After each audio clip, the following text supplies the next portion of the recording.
नमस्कार दोस्तों, मैं हेमलता गंगाधर गोड़ियाले आप सभी का हमारे YouTube चैनल हमारी संस्कृति HG में स्वागत करती हूँ।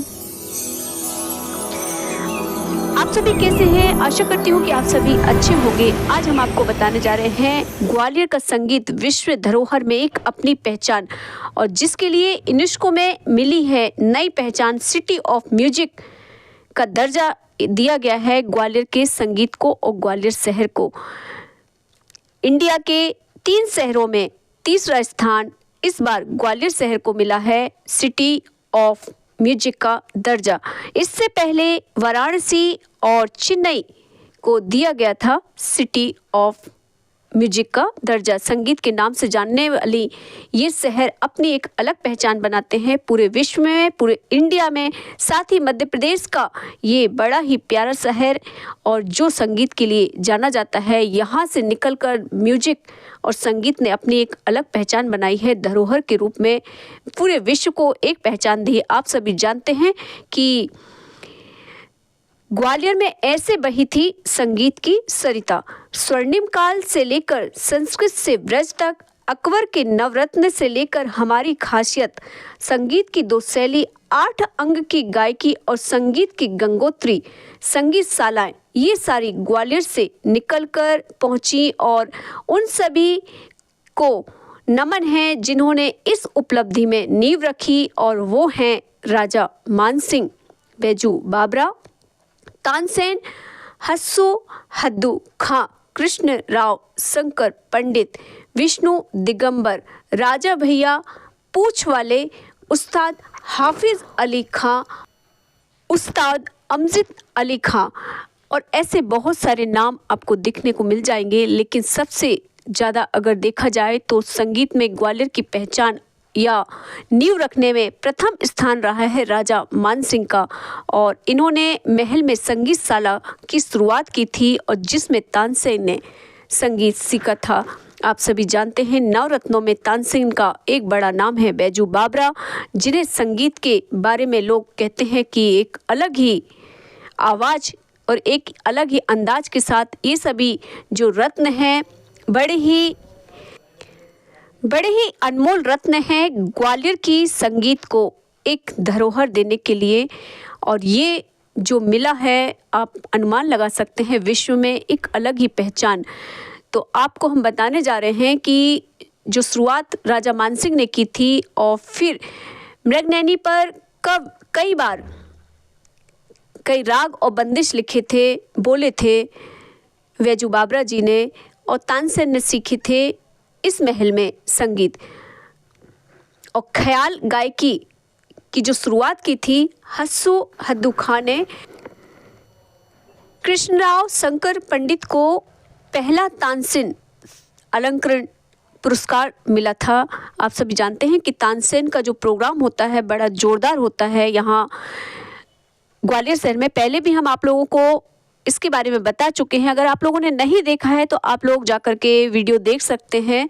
और फिर विष्णु दिगंबर जी ने स्कूल में और कॉलेज में संगीत पाठ्यक्रम लिखना प्रारंभ किया था, शुरुआत की थी। संगीत के ग्वालियर घराने की शुरुआत अगर देखा जाए तो राजा भैया पूछ वाले ने प्रचार किया था संगीत घराने का। और उस्ताद हाफिज अली खां सरोद वादक, जो आप सभी जानते हैं, उस्ताद अमजद अली खां ने भी एक अलग पहचान बनाई है हमारे ग्वालियर शहर की। तो आप लोगों को आज हम ये विरासत बताने जा रहे हैं, जो उपलब्धि ग्वालियर शहर में इन लोगों की। ग्वालियर की संगीत की 2 शैलियां हैं। आप सभी जानते हैं, जो संगीत के बारे में जानते हैं उन्हें ज़रूर इस बारे में पता होगा। इनमें एक ध्रुपद और दूसरी ख्याल, ये दोनों ही गायकी ग्वालियर ने देश भर को दी हैं और विश्व में एक अपनी पहचान बनाई है। ग्वालियर घराने की जो ख्याल गायकी है उसे अष्टांग गायकी कहा जाता है। इसमें 8 अंग का उपयोग होता है। ग्वालियर घराने की खासियत अगर आप देखें तो ध्रुपद, धमार, ख्याल, टप्पा, ठुमरी, दादरा, लेदा, तराना, त्रिपट और चतुरंग आदि ग्वालियर की ही संगीत की शैलियाँ और विशेषताएं हैं। संगीत की गंगोत्री कहा जाता है ग्वालियर घराना, सबसे पुराना है। यहाँ से सीखने के बाद कलाकारों ने अपने अपने अलग अलग संगीत बनाए और घराने बनाए। तो हम आपको ये बताते हुए बड़ा गर्व महसूस करते हैं कि हम उस शहर से, जो हमारा प्यारा सा शहर है, संगीत के लिए जाना जाता है। तो संगीत की यहाँ शालाएं भी हैं।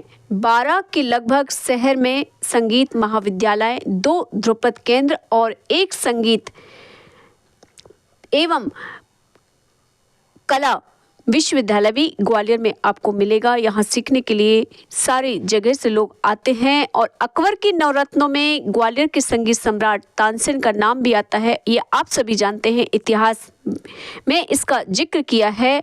वह अकबर के दरबार के प्रमुख गायक हुआ करते थे।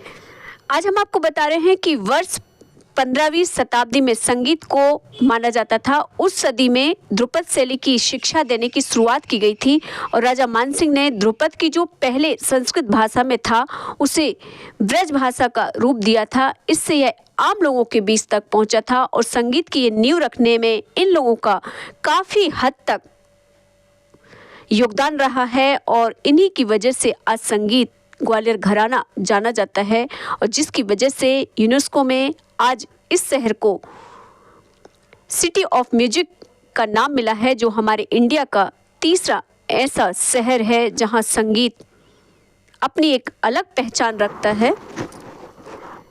500 साल से भी ज़्यादा पुरानी है ग्वालियर की ये संगीत परंपरा। आप लोगों को ये जानकर, ये बताकर मुझे खुशी होती है। और आप सभी जानते हैं कि हर वर्ष तानसेन समारोह का आयोजन किया जाता है और देश दुनिया के लोग यहाँ, जो संगीत प्रेमी हैं, आकर यहाँ प्रस्तुति देना अपना गौरव समझते हैं। आप लोगों को मेरे वीडियो पसंद आए हों तो प्लीज़ लाइक करें।